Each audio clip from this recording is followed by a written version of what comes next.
This is the Nike Vapor 15, and after wearing it for the last week, I can confidently say that it's better than the Superfly 9. For some reason, when I was testing out the Superfly 9, it was just very uncomfortable. My feet were in a lot of pain.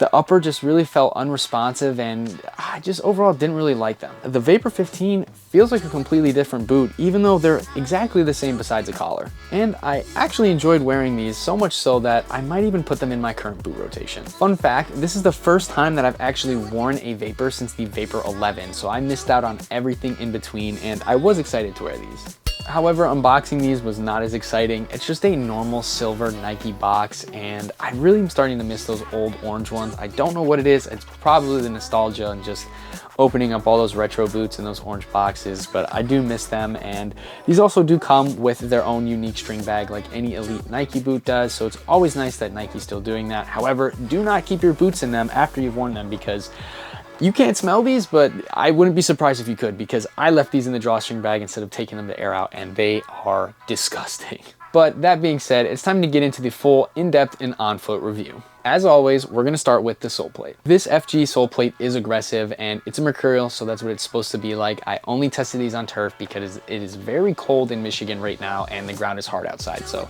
only inside on turf. And it performed pretty well. I think an AG Soleplate would do better. I want to get a pair in the future, but I only had a couple real aggressive digs here and there, if you want to call it that, where maybe once a session I'd be like, oh, this has a lot more traction than I thought it did. And it's not really dangerous. I don't think you'll be at any risk wearing an FG Soleplate, especially this one on turf. Just AG's probably be a bit more comfortable. But the biggest thing about the new Mercurials is they're actually called the Nike Airzoom Mercurial Vapor 15 Elite. So it's a mouthful. The Airzoom comes from the air unit down here. It's kind of like an airbag that your foot sits on. I really don't rate it that well. I think it's a different and unique experience, but not quite something for me. The first few wears, the Airzoom unit kind of feels different, and you kind of slowly start to feel that sensation fade away just as your feet get used to them. However, it's stuck around in my right foot a lot more than my left foot, and I don't know if that's because I'm left-footed and the muscles are stronger in my left foot versus my right foot, so they don't feel it as much. I don't really know, but I always felt every step my right foot on that cushion. Now, it's not a bad thing. It doesn't mean it wasn't happening in my left foot either. It just, I don't know, it was just more noticeable. As for the insole, I'm not going to choose it over a typical suede insole or something like my 11 Pro 3 insoles. They're just a lot more comfortable, but what's unique about these is they're actually indented to fit over the Airzoom unit. I will say, break this boot in on your own. So what I mean by this is don't wear them in a session where you're gonna be breaking them in. You're like, oh, my feet hurt, I need to switch boots, because switching boots midway through a session while having an air unit or this Airzoom unit is very strange and uncomfortable, I will say. It's a weird experience, and I don't recommend it for anybody. It's not dangerous, but I made the switch when I was wearing the Superfly 9, and it was very uncomfortable for the first 15 minutes. Having just mentioned that indented insole, I do want to say that I think it affects the lockdown a lot. And what I mean by this is, for some reason, and especially my right foot again, I felt like the insole would slide back and forth a lot, and it took a few sessions before the insole molded to my feet for that to go away. But I really just think that kind of goes against what lockdown's supposed to be about. You're not supposed to feel that sliding in there, and I know they've indented it to kind of fit a bit more flush with that air unit, but I almost feel like it's just a negative impact on the lockdown, and the rest of the boot just doesn't do a proper job at keeping your foot locked in there. And if you're someone who likes to warm up with your boots unlaced, don't always wear your laces with these, because I almost rolled my ankle into oblivion while wearing these unlaced, and that was not fun. So always lace these whenever you're wearing them, even if it's just a light lacing when you're breaking them in. I want to give a huge shout out and thanks to Soccer USA OKC for sending out these Vapor 15s for me to do this review. If you don't know who Soccer USA OKC is, they actually own 3 brick and mortar retail stores in Oklahoma City. They have all sorts of inventory for sale, including the newer releases and newer models, some older limited edition stuff which I have no clue how they get, and they'll even drop some unreleased colorways here and there. So it's pretty cool that they do that, and I'm going to link their website down below. Here's their Instagram. I highly suggest you follow it. Over the holidays, they're going to be doing tons of cool giveaways, so I definitely suggest getting on that. For the upper, it's all Vaporposit Plus, which is, I'm assuming, the new Nike skin, and these boots have been out for over a year now, but I don't know, I'm not really impressed by it. It felt like it's just not as sticky as an upper should be, like something with the Nike skin, like the older boots. And I know it's not grip knit. Grip knit is very grippy, but sometimes I just felt the ball get away a little bit from me. And is that user error?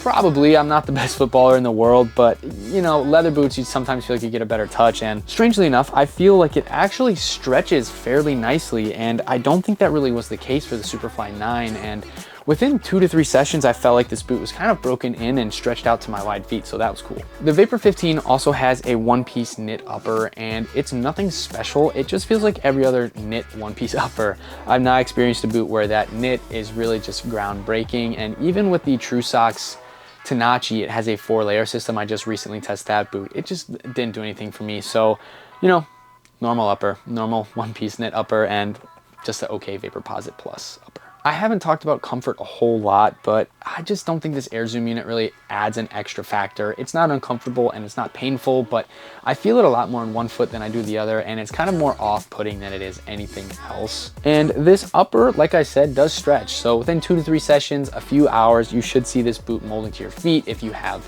wide feet. And you know, in that time, I felt like my foot finally settled into the boot. You know, the insole molded to my feet a bit better, not as much slippage, and a little bit better lockdown and a little bit more comfort. Now, maybe I need to try the Superfly 9 again to just see if it was the last 5 months I've just calloused my feet more from wearing tons of different boots, or if it really is different. But I found this a lot more comfortable and enjoyable to wear, like I said earlier, and I might add this to my rotation. I mentioned that before, but it is a boot that I did enjoy and I felt was comfortable enough to kind of keep wearing, and that's not something that often happens. If we hit on overall size and fit, I went with my typical 9 US that I wear in Nike, and there is a little bit of dead space here and there. I didn't mention that yet, but it's weird, you know, when you bend your feet, you kind of have areas that bunch up almost like a sock, and it's not a sock material, but you know, what's up with that? And I don't think that going down half a size or up a size is going to change that. Going up a size is definitely going to make it worse, but going down half a size is going to make it a lot more uncomfortable. So whatever you wear Nike right now, whether it's a leather boot, a speed boot, a control boot, anything in between, just get that size. I've mentioned this in past videos, but I'm someone who, when they look down at their feet, like physically look down at their feet while they're playing, they need to like how the boots look. If they're super pointy, if they're really round, like it just throws me off and makes me feel uncomfortable. And I don't know why this is, but the Vapor 15 is actually the best looking boot on feet. And I mean this with everything, like just the way the silhouette is on my foot and just the colorway, everything about it is obviously, to me, obviously the best boot I've tested and worn so far in terms of looks, which doesn't really mean a lot, and a lot of people are gonna have different opinions, so maybe it's my hot take, maybe it's just me being weird, maybe it's both, but overall, that's one thing, and I think probably the driving factor behind why I want to add it to my rotation. The last thing I'll mention about these boots, and it's a good thing, is the durability. I wore these boots 6, 7, 8 times, all on turf, an hour to 2 hours in between, and there's absolutely no sign of sole separation, which is huge. I found lately that all the boots I've been wearing have some sort of sole separation, so whether it's how I wear them or how they're manufactured, there's always sole separation at some point, and there's none on this. And in fact, the only damage on this boot is actually on the heel cup right here, and I'll show you a better visual, but that's not the boot's fault and that's not the manufacturer's fault. Sometimes in the game of football, you're gonna catch somebody's stud that you shouldn't, and not a lot you can do in those situations. So the fact that the Vapor 15 has held up this well is a huge plus in my book. So my overall rating for the Airzoom Vapor 15 Elite is a 7 out of 10, which is a C-. It's a solid boot, but I could go without the Airzoom unit. I'm just not a fan. I would actually like to test these without the Airzoom unit, and I don't like all the dead space that it has either. That's just not something I like in a pair of boots. I like them to fit snug, and you know, the lockdown's not as great on these, but I do like that this upper stretches.